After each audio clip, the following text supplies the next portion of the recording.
ടീച്ചറിൻ്റെ കുഞ്ഞുമക്കൾക്ക് നമസ്കാരം. നമുക്ക് ഈ ക്ലാസ്സിൽ കഴിഞ്ഞ ക്ലാസ്സിൽ ചെയ്ത പോലെ തന്നെ വാക്കുകൾ പഠിക്കാം. എന്താണ് പഠിക്കേണ്ടത്? വാക്കുകൾ നമുക്ക് പഠിക്കാം. പക്ഷെ ചെറിയൊരു വ്യത്യാസമുണ്ട്.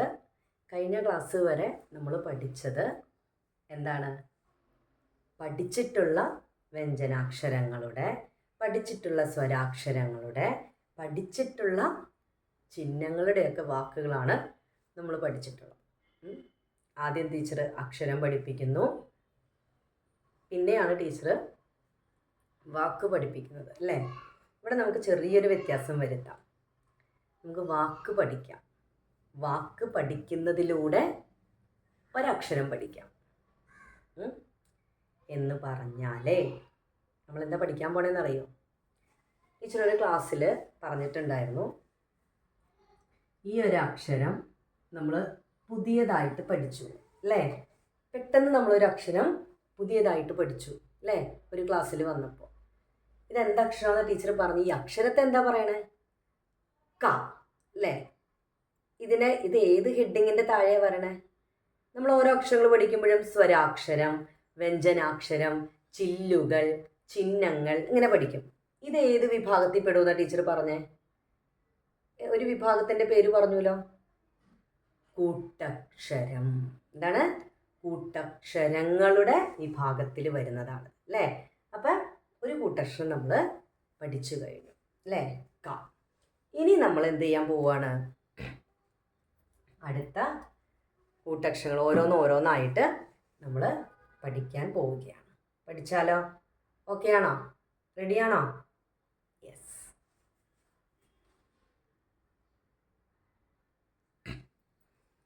അപ്പം നമുക്ക് ഈ കൂട്ടക്ഷരം വെച്ച് തന്നെ എന്ത് ചെയ്യാം? പഠിക്കാം, അല്ലേ?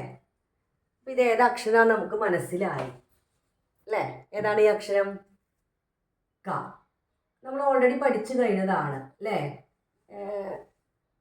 ഒരു അക്ഷരം പഠിച്ചപ്പോൾ നമ്മൾ ഒരു ക്ലാസ്സിൽ അതിൻ്റെ കൂടെ നമ്മൾ പഠിക്കുകയും ചെയ്തു. അപ്പം നമുക്ക് അതിന് ഉദാഹരണങ്ങൾ, കുറച്ച് വാക്കുകൾ പഠിക്കാം. എന്താണ്? ക. ഇനി നമ്മൾ പഠിച്ച ഈ കൂട്ടക്ഷരം എന്താണ്? ക. കൂട്ടി വായിക്കുമ്പോൾ കാക്ക, അല്ലേ? കാക്ക. അടുത്തത് നോക്കിയേ, മ ഊ. അപ്പം എന്താ? മൂ. ക. ചന്ദ്രക്കല ഇ. അപ്പം എന്താ? ക ഇ ക്ക്, അല്ലേ? കൂട്ടി വായിക്കുമ്പോൾ മൂക്ക്. എന്താണ്? മൂക്ക്. കിട്ടിയില്ലേ? ഇതാണ് മൂക്ക്. അടുത്തത്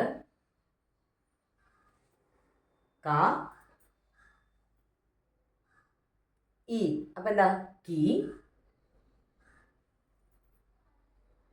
ഇതാണ് അക്ഷരം ഴ. ഴ. അപ്പം കി ഴ ക ചന്ദ്രക്കല. അപ്പം എന്തായി? ക്ക്. കൂട്ടി വായിക്കുമ്പോൾ കിഴക്ക്. എന്താണ്? കിഴക്ക്. ഈസ്റ്റ്. ഈസ്റ്റ് എന്ന് പറയില്ലേ നമ്മൾ? ഈസ്റ്റ്, കിഴക്ക്, അല്ലേ? ഈസ്റ്റ്, വെസ്റ്റ്, നോർത്ത് ഇങ്ങനെ പറയില്ലേ? അതാണ് അതിലെ ഈസ്റ്റ്, കിഴക്ക്. ഈസ്റ്റ്, വെസ്റ്റ്, നോർത്ത്, സൗത്ത് അങ്ങനെ പറയുന്നതിലെ ഈസ്റ്റ്, അതാണ് കിഴക്ക്. ഉണ്ടോ?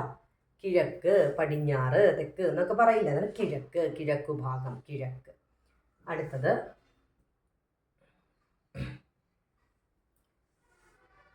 ന. നാ.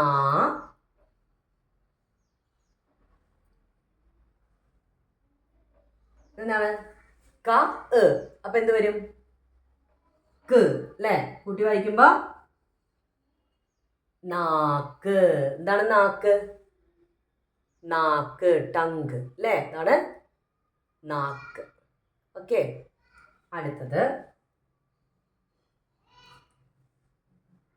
ത. ഇതാണ് ത. ഇതെന്താണ്? ക, അല്ലേ? നമ്മളിപ്പോൾ പഠിച്ച ക. ചിഹ്നം ചേർക്കുമ്പോൾ കാ, ത, കാ. എന്താണ്? പഠിച്ചതാണല്ലോ. ള. എന്താണ്? ള. വള്ളി ചേർക്കുമ്പോൾ ലി, അല്ലേ? ലി. അപ്പം ഇത് കൂട്ടി വായിച്ചേ. ത, കാ, ലി. എന്താണ്? തക്കാളി. എന്താണ് തക്കാളി? ടൊമാറ്റോ. അതാണ് തക്കാളി. കിട്ടിയോ? അപ്പോൾ എത്ര വാക്കുകളാണ് പഠിച്ചതെന്ന് നോക്കി, ഒരു കൂട്ടക്ഷ ഉപയോഗിച്ച്, അല്ലേ? അപ്പം ഇതെങ്ങനെ എഴുതുന്നതെന്നാണ് നമ്മൾ കഴിഞ്ഞ ക്ലാസ്സിൽ പഠിച്ചതാണ്, അല്ലേ? പഠിപ്പിച്ചപ്പോൾ പഠിച്ചാണെന്ന് ശ്രദ്ധിക്കുക. നമ്മൾ കായ് എഴുതുന്നു, കൈ എടുക്കരുത്, ഇങ്ങനെ. ഇതാണ് ക. എന്താ? ഒന്ന് വായിച്ചേ ക ഉപയോഗിച്ചിട്ടുള്ള വാക്കുകൾ.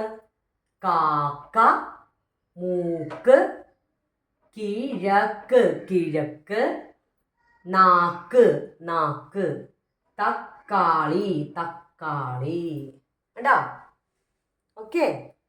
ഇനി ടീച്ചർ പറയാറുള്ള പോലെ നിങ്ങൾ കൂടുതലായിട്ട് വായിക്കുമ്പോൾ ഈ അക്ഷരങ്ങൾ കൂടുതലായിട്ട് കാണാൻ പറ്റും. അപ്പോൾ ഈ പഠിച്ച അക്ഷരങ്ങൾ ഓർമ്മ വരും, വാക്കുകൾ ഓർമ്മ വരും. കൂടുതലായിട്ട് കണ്ടിന്യൂസ് ആയിട്ട് നമ്മളത് യൂസ് ചെയ്യുമ്പോൾ ടെക്സ്റ്റ് ബുക്കും സ്റ്റോറി ബുക്കും ന്യൂസ് പേപ്പറൊക്കെ വായിക്കുമ്പോൾ നമുക്കത് കൂടുതലായിട്ട് പരിചയമുള്ളതായിട്ട് മാറും, അല്ലേ? നമ്മൾ വല്ല കാലത്തുമൊക്കെ വായിക്കാൻ വേണ്ടി ബുക്ക് എടുത്ത് കഴിയുമ്പോൾ ഒരു മൺഡേ വായിച്ചു, പിന്നെ മലയാളം പഠിക്കുന്നത് ഫ്രൈഡേ ആണെന്നുണ്ടെങ്കിൽ ട്യൂസ്ഡേ, വെനസ്ഡേ, തേഴ്സ്ഡേ നമ്മൾ ഒക്കെ മറന്നു പോകും. പിന്നെ ഫ്രൈഡേയിൽ വീണ്ടും ഒന്നേന്ന് തുടങ്ങേണ്ടി വരും, അല്ലേ?